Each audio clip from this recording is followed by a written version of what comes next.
This is Pod Populi, podcast for the people.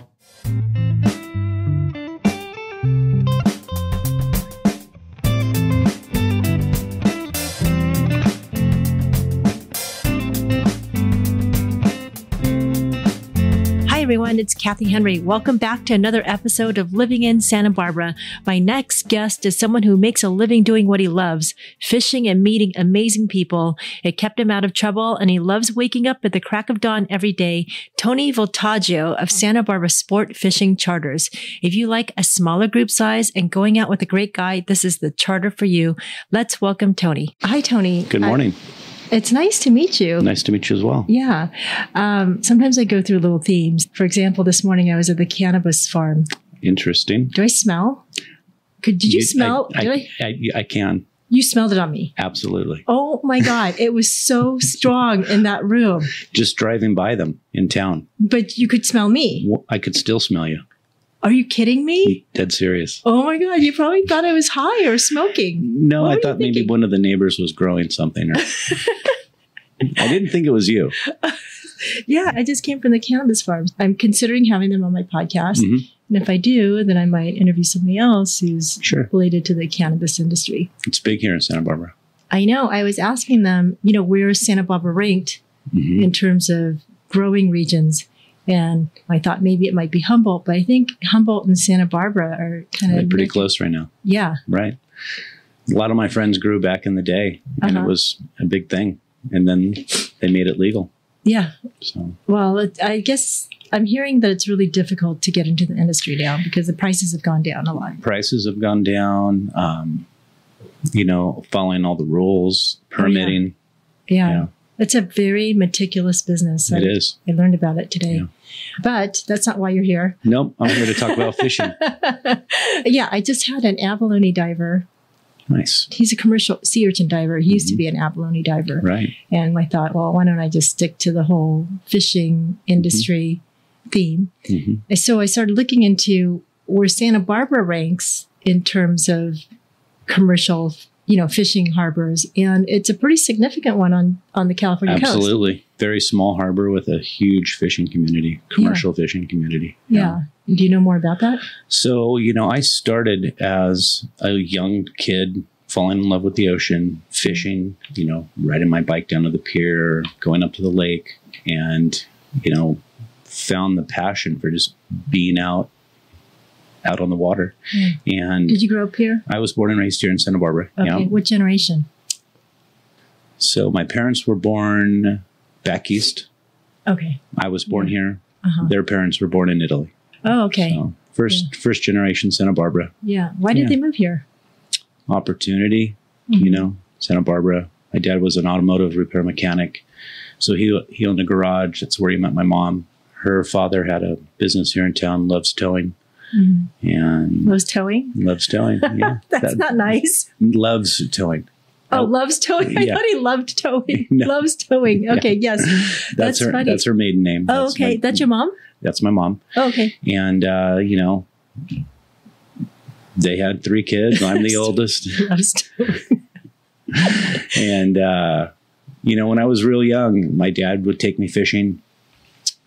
Friends, and they just saw the passion that I had for it. So they supported me through my mistakes and my, bad decisions. And it just kind of became a priority for me.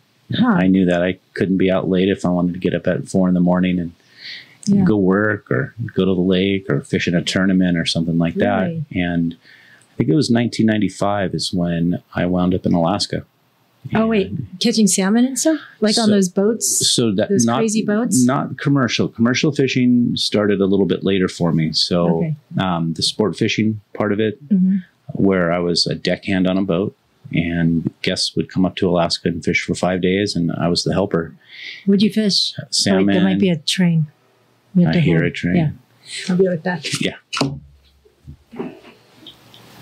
I smell like marijuana. I know. I think it's you. It must be. It has to be me because this goes on my left ear. It has to be me. Yeah. Because it was so strong in there. Yeah. You got to take the tour. Yeah.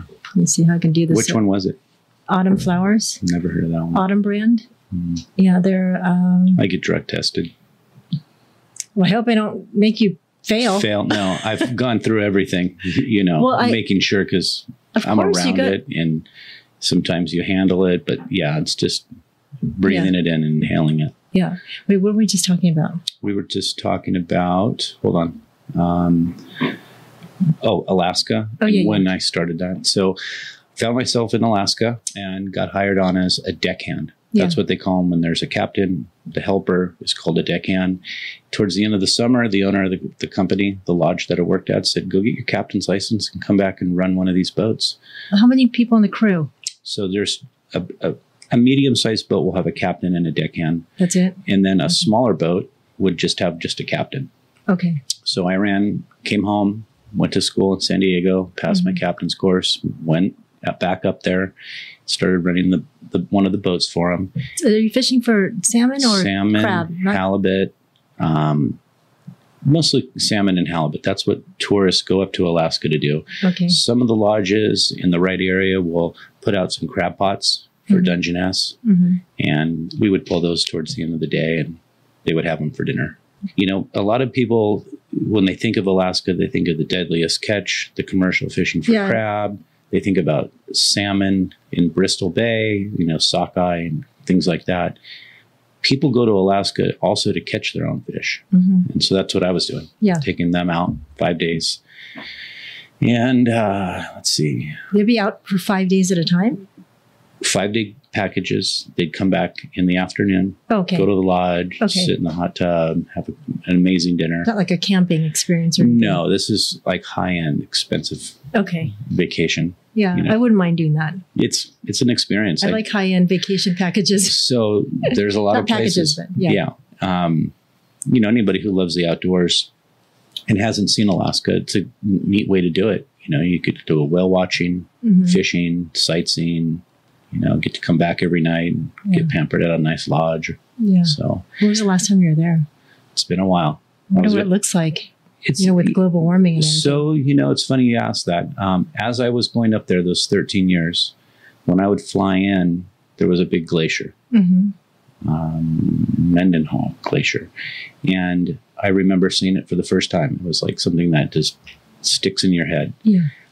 Towards the end of that, I started to notice it receding. Now, they've been receding for thousands of years, but it seemed like it was receding a little bit more. And then I see pictures of it now, and it's receded even more. So I think it's just sped up, I don't know if it's global warming. We could be in a cycle. They've only studied this for, I don't know, a couple hundred years. So going up there in the summer, that was kind of my real first fishing job, being a captain up there. And then in the winter, I would go to Tahoe, work at a ski resort. And then after a few years, I realized I was tired of being wet and cold all year, and I wanted to go somewhere warm in the winter. Not necessarily make money, but just something in the fishing industry. When did you leave Santa Barbara to do all this? 95. And how old were you? 22. Okay. Something like that. 22. Discovered Costa Rica. So I'd go down there in the winters, work at another resort, taking people fishing. What do you fish down there? Mostly sailfish, marlin. Tuna. Is that harder? It's more physical, isn't it? It's a different style, different technique. Those big Alaskan halibut, they'll hurt you. How big are they? They get up to like 400 pounds. And so give me the dimensions. What is that? So let me see. Biggest one that I had caught on the boat with a guest, Robert reeled it in. 410 pounds, 96 inches, a little over 96. But, most of the fish up there are like 70 to 120 pounds. So fun size, good eating, enjoy. Down in Costa Rica, it was more catch and release. Those are more game fish, things that you go after. Right. So, I just did a bunch of traveling, different countries, worked in different destinations, and then found myself back in Santa Barbara in the winter and got together with a friend for lunch one day. And he's like, you have an ocean boat, and you got a lake boat, maybe see if you can get into a little commercial fishing here. So when did you buy your boat? Here in Santa Barbara. Well, did you have a boat down there, or you had a boat here? No, I worked for people in Alaska. I worked for people in Mexico, but you Bahamas, had a boat here. Costa Rica, and then came home, being a fisherman, you want to have your own boat, Okay. Yeah. So the way I got into first commercial fishing was hook and line. That's what we call it when you use a fishing rod, not a net, not a trap or a cage. We call it hook and line. So fishing rod, and I was catching halibut, California halibut. And instead of Here in Santa Barbara. Yeah. And instead of putting them on ice and selling them dead, there was a market for live halibut that went to the Korean markets down in Los Angeles. So we would catch them, carefully lift them in the boat, take the hook out, and we had an aquarium in each one of our boats. There was only about 10 or 12 of us that did this in Santa Barbara, and did that for a number of years, probably like 7 years. And as that fishery was starting to change, I started hearing about black cod and how there was an opportunity off our coast. We have black cod here? We do. Okay. Yeah, a lot of black cod. A lot of the fish locally, I would hope, in our restaurants are supplied by our local fishermen. Yeah. So talking to some friends, figuring how much it's going to cost to rig the boat differently, the gear, the permit. What's the difference? How do you catch halibut and how do you catch black cod? So halibut. And how far out are they? Yeah, that's a good question. So halibut is caught mostly in a net. Back when I was doing it, we were using hook and line. What about spearfishing? I remember these guys going out and spearfishing and then bringing it back and we're eating it. So that's recreational fishing for halibut. Commercial fishing, you can't just spear it and sell it. Okay. Yeah, you need to. But how far out do you go to get the halibut? Halibut here in California are usually caught, depending on the technique, within 200 feet of water. The net guys are out there in that 150, 200 foot range. People who use hook and line, fishing rods to catch them, bounce balling, drifting, they're in 40 to 80 feet of water.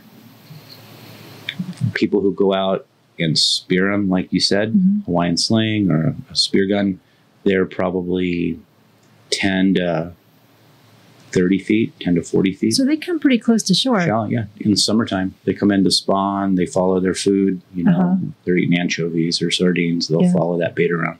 But did you have to drag the bait on the bottom? Like, how do you do the? They are the bottom. So halibut live on the bottom of the ocean. Yeah. So the bait is down at the bottom, dragging in the sand. Does it get caught often? Often. Yeah. I could see that. Yeah. So halibut fishing. That live fishery that we called it, selling them live to the Koreans, kind of started to fade. The price was really good. And why was it fading? A lot of people were saying that they figured out how to farm fish. Oh, aquaculture, which sounds good some of the time. Yeah. But on the other hand, it's not necessarily the best thing to do. Especially halibut. Yeah. You want to focus on wild caught. Hook and line, local, sustainable fish. That's probably what a lot of people try to push here in town because we have such a wonderful fishery here. Channel Islands, our coast. So, is halibut an active fish? It can be. It's a mysterious fish. We don't know a lot of their movements and kind of what they do because they are the bottom. They lay on the bottom of the ocean. They're flat. And one day we think we figured it out and we'll try it again the next day and it's totally different. They change. We don't know if they go deep or shallow or they're there and they're just not hungry. They're not active. You just got to put your time in and hope you come across them. So that's halibut fishing.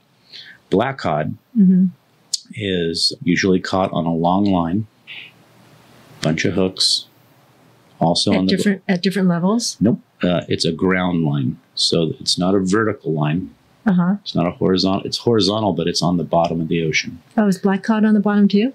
They are. Okay. Yeah. I mean, they'll rise a little, but they're generally caught off the bottom. They are scavengers. They feed on the bottom of the ocean.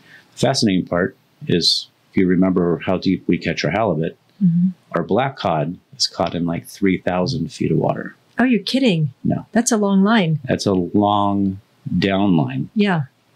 So down line is from the surface of the ocean with your buoy all the way down to the anchor, which then has all those hooks laying on the bottom of the ocean. How do you get the anchor on the bottom? You throw it over the side of the boat very carefully, and the hooks deploy, ground line, and you leave that ground line down on the bottom of the ocean for 4 to 6 hours. And then you spend the time pulling that line in. Hoping that something's on it? Hoping that something's on it, yeah. Okay. So big difference between halibut and black cod. There's other things we catch. One of the other fish that live amongst the black cod are the short spine thorny head. It's a bright red fish, usually sold alive. You eat that? A lot of people do, yeah. I don't think I've ever had that. You usually see them in Chinese restaurants in Los Angeles or San Francisco, and they're in aquariums at the restaurant, and they're sold live. Okay. Short spine thorny head. Yeah, it's a pretty prized fish. The color, the brightness of it really draws people to it. Is it a flaky fish or is it an oily fish? So black cod's very oily, rich. Yeah. What about the other high in ones? omegas. Thorny heads are as well, but a little different texture meat. Soft, flaky, white meat. Similar to a black cod, but maybe a little more firm. We'll be right back.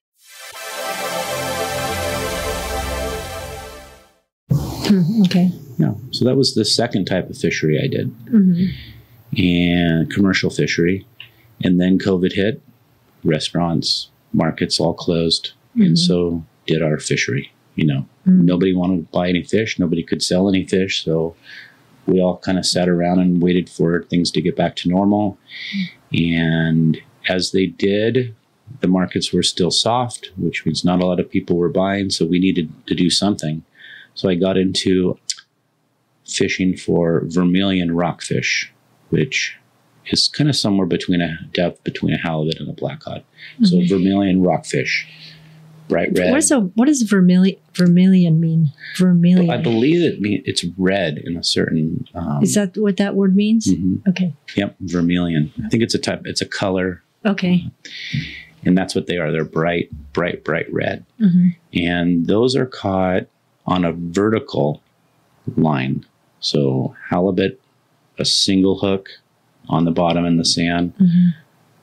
Thorny heads and black cod, horizontal line on the bottom, ground line. Rockfish, take that ground line and stand it up vertically and use a sinker up to a fishing rod. Because they're up off the bottom a little? A little bit. Yep. These fish tend to suspend in rocky areas 350, 400 feet to about 600 feet. Yeah. And all these fisheries have a quota, you know, except for the halibut. It's kind of, you don't usually catch enough to even meet any sort of quota. But the black cod, the thorny heads, the vermilions, you know, the state keeps an eye on it, monitors the stocks, make sure that they're healthy, they remain healthy. So they give us an idea of what we're allowed to catch either per week, per month, every 2 months. Yeah.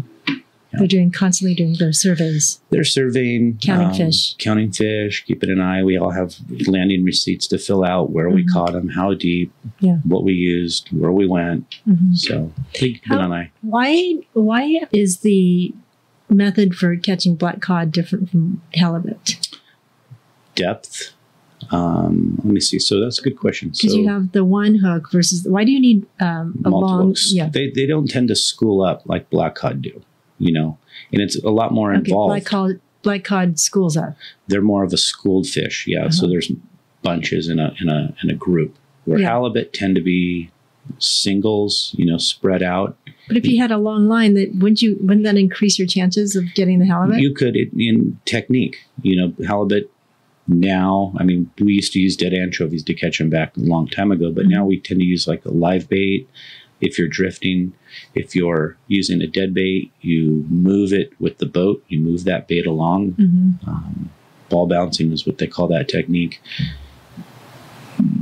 In Alaska, where halibut school up more, they use that same ground line with multiple hooks to catch the halibut up there. Okay. But our California halibut, which is a lot smaller, not as schooled up, it's better to use a single hook rig. What's the size of our halibut compared to the ones up in Alaska? Yeah. So average size here in California, the California halibut would probably be 10 pounds. Oh, really? That's You know? so much smaller. Yeah. So California halibut, 10-pound average. And if you're going off of inches, it's probably 30 inches is what a 10-pound halibut Yeah, weighs. that's what I thought. In Alaska, I would say now or on average, maybe a 40 or 60-pound halibut is kind of average, depending on where you fish. And those fish are like 48 to maybe 55 inches in length. So you caught a monster. I did. Yeah. Yeah. Were you shocked? Yeah. You're always shocked when you get one over like 300 pounds. Yeah. You know, there's back in the day when I was doing it, the cycles were different, just like humans, we don't live forever. So the stocks kind of ebb and flow. You get a new class of fish that moves in. So for a few years, you'll be catching a lot of those 30 to 60 pounders. Some years it's like 125 to 175 pounds with some standouts being 250, 300 pounds. But, as far as the size, it's a lot different. Alaska is a Pacific halibut, California halibut. So kind of like cousins. One's just a lot bigger than the other. Yeah. So what other fish do you find out there? I heard the tuna comes in. Here in California? Yeah. Santa Barbara? Yeah. Does it? I don't know. Yeah, no, we've had some bluefin around for a while. It's probably been close to 15 years now. They say the first 5 years they hung out in Southern California mostly, Baja, that area. And then over the last, I would say 5 years, they've kind of taken over the whole state. They're kind of more spread out. I mean, people are getting getting them up in San Francisco now, even Northern California. So when they were first here, and they used to be here, they hadn't been around for like 30 years, bluefin. And now they're kind of just spread out. I actually went down on a little fishing vacation a month ago and caught some. Oh, yeah? Yeah. Yeah. So people think I'm crazy. I like to go fishing on my day off. When I'm not fishing, I like to go. I don't really understand it because I've gone fishing before and I can't do it. Plus I get seasick. Yeah. Well, the seasickness, that could be curable. A lot of people have an expectation that to enjoy it, you have to catch something. If you go in with, the idea that you're just going to be outside with friends, with family, learning something new, and you might catch something, you'll probably have a good time. But if you solely base the experience off of production, most people will kind of have an unpleasant experience. And that's where I come in. That's why people hire me to take them fishing, make sure they catch stuff. Fishing's fishing. You'll have a slow day. You'll go out and only catch 10 versus 60. So do you catch for them sometimes so they end up with something? So they catch them. I'm there to keep them safe, bait their hooks, put them on the fish. And coach them? Coach them. We're like a team. Okay, guys, drop them, let them down. And if they're biting, they're biting. If not, we reel up and we go to another spot. Yeah. I help them. How long do you give them? Give the fish to bite? Not long. I know after doing it for so long, 29 years taking people fishing here. Was it like 10 minutes, 15 minutes, it's about, an hour? We mostly fish for rockfish. So when you drop down, you usually know in 2 minutes whether that school's going to bite or if it's the right thing. Lately, I've been trying to tell myself to be a little more patient, but I only have either 5 hours with them out on the water or 10 hours. So I can't be too patient. I need production. I need people catching things because they start to look at me like, hey, what's going on here? What's going on here? So, and it's fun when you get into a good bite and they eventually realize, oh, this is what he's looking for. This is the school of fish that he's looking for. And then when people come out with me, a few times a year, 4 times a year, they know what to expect. So they're looking at me after a couple of minutes like, hey, let's go find another spot and see if that one's hungry. Yeah. I think my son might have gone out, perhaps with you. I'm not sure. Do you take all the Boy Scouts out? It's like a Boy Scout trip. I have to. Now, if it's a large group, it wouldn't have been with me. There's a boat that takes like 30 people. Oh, okay. And then there's my style fishing, which is a smaller, more personal trip. Yeah, I like that better. Yeah, 6 people is the maximum. Sometimes it's just 2, like a husband and wife or a father and son. That'd be better. The other day I had a father and daughter out. Yeah. And we just go out go out and have a good time. I supply everything. You just bring your food and drinks and a fishing license, which I I like have. smaller and more private. It's There's a better experience. It is. It's more expensive. Yeah, I was going to say. If you could Was swing it twice as much or 3 times? No, it's got to be more than twice as much. It depends if you're footing the bill. How many people? Yeah. So, if you're footing the bill, then it's going to be expensive. But if you break it up between 4, 5, 6 people, it's the same amount as if you were to go on an open party boat. But there's a place in time for an open party boat. I just did it a month ago. I bought a fare. There was 25 of us on the boat, and I was part of the 25 guys. Yeah. So. Yeah. So what kind of people? Do you get a lot of locals? Who are your clients, I should say? So with the charter business, it started off with more tourists. They come into town, they see the ocean, and they go, let's go fishing. Google up Santa Barbara fishing, and here I am. Some groups think about it in advance, a month or 2, 3 months before, get online, do their research, and they'll get a hold of me. We'll talk about what kind of trip they're looking for and put together a custom trip. They reserve a day, or sometimes they reserve 2 days, and we go fishing. As my business grew, locals would then have maybe some family that comes to town and they want to take them fishing, and they get a hold of me. So my local clientele has been growing every year. Do you have people that you take out on a regular basis? Absolutely. Yeah. Yeah. Sometimes 2, 3 times, 4 times a year they come out with me. Whether it's they just enjoy fishing or they have a lot of family and friends that come to town. Most groups from out of town, I would say 50% of them, I never see them again. But out of the out of town people from all over the world, mostly the U.S., I see them again. Whether it's a year later or 2, 3, 4 years later, I see them again. Yeah. COVID helped the local. Are they mostly from California, or where are these people coming from? Depends. Pre-COVID, it was everywhere. Yeah. Now that we're getting past that, it's, we're seeing some more international tourism here in town.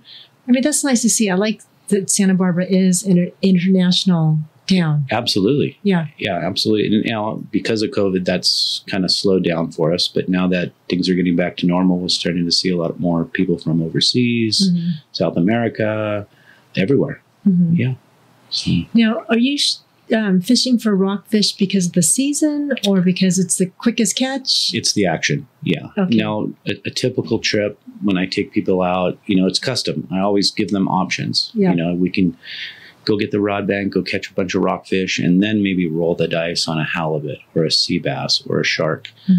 Or we could just do that and maybe catch nothing. Because the halibut and sea bass and things like that, it's 50-50 at best. It's that's not bad. It's 50-50? 50-50. Yeah. Okay, so half the time you catch something and half the time you don't? Right. And so most of the time they want to go catch something, put some meat in the boat, catch some fish, get some pictures, make sure they have some stuff to take home and enjoy. And then towards the end of the trip, we'll go drift for a halibut. Yeah. Something like that. Is there a length? I mean, on the longer charters, the 10-hour? Yeah, then you do try to get the halibut? Or is it? We try to do, most groups want to try to do that no matter what. No matter what they, plus with the fishing that we have here, which is good rock fishing, we have the time to do it. So, that last hour and a half, we'll come in from the deep water where the rockfish live in the shallow, sandy areas and clean fish, take pictures, and throw out a couple halibut rods. Okay. Yeah. Yeah. The full day, so the half days, they stay on the coast. They're 5 hours. I don't want to be driving around too much. So the full day, 10-hour trip, we try and get you out to the islands, either Santa Rosa or Santa Cruz Island. It's 10 hours. What do you catch out there? Mostly the same thing as we do on the coast.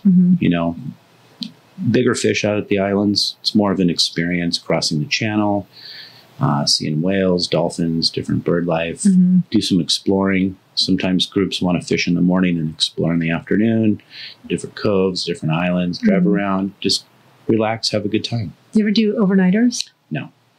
Overnighters require a second captain. And I enjoy my time alone in the evening. The way I've done this is I'm kind of like trained myself to only see my guests for during the day. There's boats out of San Diego that go out for 15 days. And so those people, those captains and deckhands, they're accustomed to seeing people 24 hours a day. Yeah. It's not kind of what I do. Yeah. So, yeah. And they may not want to hang out with me in the evening. Yeah. Maybe 5 hours is enough to hang out with Tony. Yeah. So, any other fish? oh, yeah. I've caught all kinds of crazy things, Such as? different types of things that more or less are on the bottom. So like mantis shrimp, horn sharks, California needlefish. What else have we caught that have been kind of rare? Different, different, like we caught a Mexican grouper a few years back. Sometimes during El Nino, about those warm water years, we'll have fish that are typically San Diego, that area, Baja. They'll push all the way up to Santa Barbara, like yellowtail, yellowfin tuna. Can you predict when these fish are going to be in the area? Like the bluefin, for example? Yeah, they tend to move through our area, and it's only been once that I know of. Last year, August, they actually got within like 5 or 6 miles of our harbor, which was really rare. 4 or 5 years. The bluefin? The bluefin, yeah. They actually pushed into the channel and not on the back side of the island. Oh, hold on one sec. Okay, let's take a short break. So the bluefin tuna, how deep of water? I think I remember somebody saying you have to go deep for the... You do at night in deep, as in like the bottom of the ocean. That's where they swim? Below the boat. Suppose you're out bluefin fishing and you're on the boat. You could be over 4,000 feet of water, but they're only down 300 or 400 feet below the boat. Okay. So that's where you target them at night, sometimes during the day. Why are they swimming why at night? Because they can see? They always swim. But why do we target them at that depth? At night. Why do we target them at night? Yeah. Because they let their guard down. Bluefin are smart fish. They understand it. Their eyes are really, really good. So they could see the boat. They're tricky to hook. They're tricky to get them to, bite your bait, bite your lure. So you have to trick them. And at night is the best time that they let their guard down, and you target them in that 300 to 400 foot range. During the day, you have to get your bait away from the boat. And some days you don't have to. Some days they really are acting different and they're swarming around the boat and you can catch them at will. But it's not very often. They're like that. Yeah. Do you do charters just for bluefin? I do not do charters at all for bluefin. Yeah, those fish aren't usually here to catch with my clients. And I've had some interest, but once I'm forthright with them and tell them that the odds are low. When it's a run, it's a long run from Santa Barbara. Yeah, out to the backside of the islands, out to that area that they're in. Yeah. So I had another guest, and he was a commercial diver. I mean, is there a commercial halibut industry here in Santa Barbara, and sea bass too? The sea bass and the halibut guys usually are netters. The commercial guys are offshore. They net the halibut, net the sea bass. The guys that are closer to the beach, hook and line, rod and reel fishermen. So you are also a commercial fisherman. What are you catching? So focusing right now on rockfish, vermilion rockfish. We get some bycatch as well, at lingcod, bocacho, different types of rockfish. But would you say what's bocacho rockfish? Okay. Lingcod. Okay. Ocean whitefish, and these fish that we go after, the markets tell us what we need to go catch. So, I don't think I've had. What was the last one you said? Bocacho rockfish. Yeah, it's something that swims amongst the vermilion. We catch a few. Might as well keep them. How do they taste? They're great. They're fantastic. There's a local restaurant here in town that serves them. La Paloma. Oh, okay. Yeah, fantastic fish. Yeah. Oh, I didn't know that. And all these fish that I just mentioned, we catch recreationally as well. So people that have their own boat, they go out, they'll drop down, they'll catch vermilion. Yeah. ocean whitefish, inland cod, and things like that. But Yeah. right now I'm focusing on that. I transitioned from the halibut fishery to the black cod fishery, and now to the rockfish fishery. Oh. We have a big harbor. It's small, but it's big. A lot of commercial fisheries happen out of Santa Barbara. Yeah. It's Shrimp. a working harbor. It is. Shrimp, lobster, crab, fish, sea urchin. Yeah. Lots of stuff. What other fisheries do we have? Let's see, what else do we have? Those are the main ones: lobster, crab, shrimp, fish. What kind of crab? Southern California rock crab. Okay. There's another one that they kind of opened up a permit for called a box crab. Oh, wait. I think I heard about that. Little experimental permit process went on last year, and there's a couple guys kind of doing it and trying to see if the markets will bear a good price for them. See if Have you tasted one? I have not. I've seen them. I should have by now. Yeah. I hear really good things. Another train. It's a busy train day. I guess so. It's leaving. I see it moving.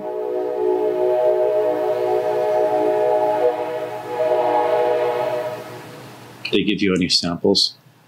Did they offer to give you any samples at the dispensary? I thought they were going to. But they didn't. No, I've gone to businesses with my little You would think. gift. There's a little joint in it. Yeah. And I'm like, wow. You go buy a dress and you get a joint. Yeah. Yeah. That's crazy. Is this the one on Gutierrez? No, I went to the farm. You went to Ag Carpinteria? Yeah, you should go. So, so right now, what season are we in? And what Right now, we're entering the fall-winter season. Yeah. So some of the fisheries close. Different times of year. The state wants to maintain those high stocks. So they'll close a fishery down for a few months, letting them reproduce. So lobster, for example, it's open from the beginning of October to the very end of March, early April. Okay, so we're in lobster season. Right now. Yeah, we're a couple months into it. The crab, actually, the Southern California rock crab fishery, that one's open year round. Salmon, when we get that fishery back, it's kind of been on the second season, it's been closed. We have salmon here. There are salmon in California. You know, they run up rivers. They mature out in the ocean, so they return to the rivers that they were born in. But these are the less oily ones, right? No, these are king salmon.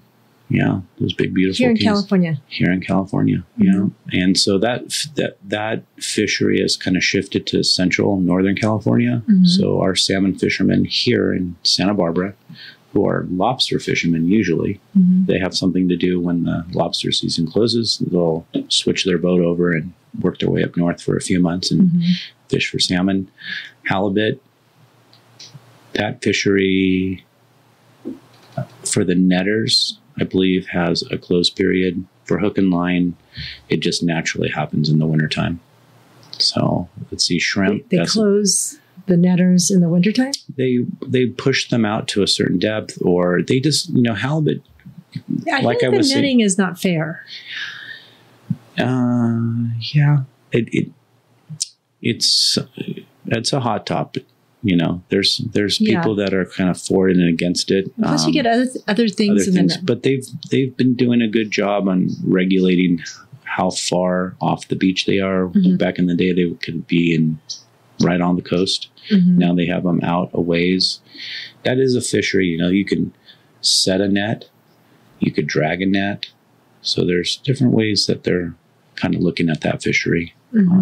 Shrimp, ridgeback shrimp, spot prawns, those have closures, making sure the stocks stay up. Different parts of the month, different parts of the year. And when is salmon season? Commercial salmon season usually starts somewhere around May. Okay. And you don't take charters out for salmon either? Well, when there were salmon here in Southern California, I wasn't doing charters yet. Okay.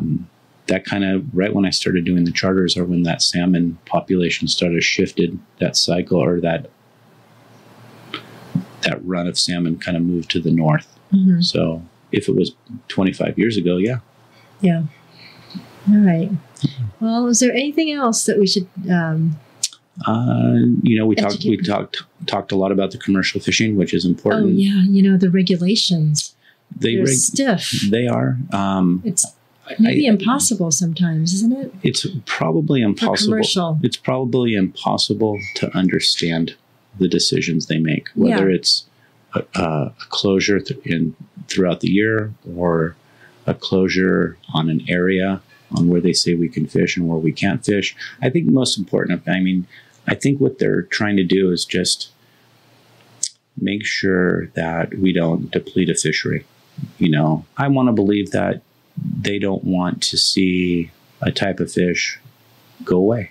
Mm-hmm. They kind of saw that happening with maybe the black sea bass back in the day, mm-hmm. and they put a hard closure on those. And it's been, I don't know, many, many decades. Mm-hmm. Sea urchin.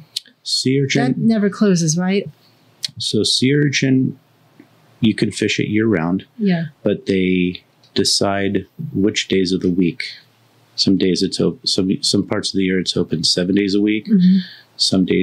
Some weeks of the year it's only open, say, Monday through Friday or Thursday through Sunday. So there is some sort of... Why is that? Because I thought they were a pest and we're trying to get rid of them. No, I'm not real good on the sea urchin kind of... I'll ask the sea urchin person. Yeah, but, they get regulated. We all get regulated. Yeah. We're in California, mm-hmm. So they make it interesting without mm-hmm. going too far into it. Yep.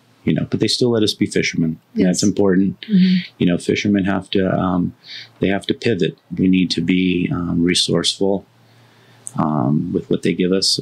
A lot of the fishermen here in Santa Barbara have figured out that they will sell directly from their boat to the public mm-hmm. rather than selling to, say, someone big who takes their whole catch, gives them a certain amount, and then they sell it, mm-hmm. distribute it.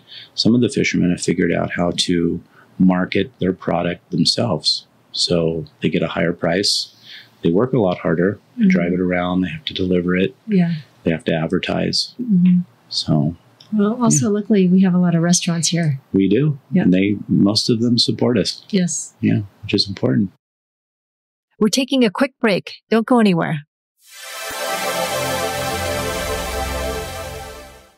Well, so how do people find out about Santa Barbara Sport Fishing Charter? Yeah, so you can find me online. Yeah, you can find me online, SantaBarbaraSportFishing.com. Mm-hmm. 6-pack charter boat, 7 days a week. Mm-hmm. All year round. Give me a call, answer your questions, get you and your friends, your family out on the water, pick a nice day, put together a custom trip. Sounds fun. It is. Yeah. It's nice. I would do it if I wasn't seasick. I had the group tomorrow. The mom's a little concerned. A mom's group? No, the moms. The mom booked the trip. It's a 7-year-old's birthday. She's kind of on the fence whether they should bring their daughter. Yeah. And you just got to be careful with being seasick and motion sickness. There's, these different patches. Yeah. Seasick medicines. But I hate for somebody to cut this trip short because you got to bring them in because they're sick. That's why we take a lot of the precaution. Yeah. Measures. I was telling her that I think a lot of it is mental. If you go into it thinking, I'm going to be okay, I'm going to take this little medicine tab. Yeah. I'm not going to stay out late the night before. I'm not going to go to McDonald's in the morning. Yeah. Just do a couple things and think you're going to be fine. Most of the time that works. Yeah. People that are susceptible to motion sickness more than others will have to take, more chances. Yeah. Yeah. Well, Kathy, it was nice. Yeah, absolutely. Great to meet you. Thanks for having me on. One of these days, maybe when my son's here. That's right. Send him off. Get you out on the water. Yeah. Okay. Thanks. Thank you for listening. I didn't know much about sport fishing in Santa Barbara, but now I know a little bit more, and it sounds like a fun adventure. To book a trip or find out more, be sure to visit SantaBarbaraFishingTrips.com for your premier 6-person private fishing adventure. I hope you enjoyed this podcast, and if you like it, please share it with the people you care about, subscribe, and don't forget to rate it on the homepage. Thanks again.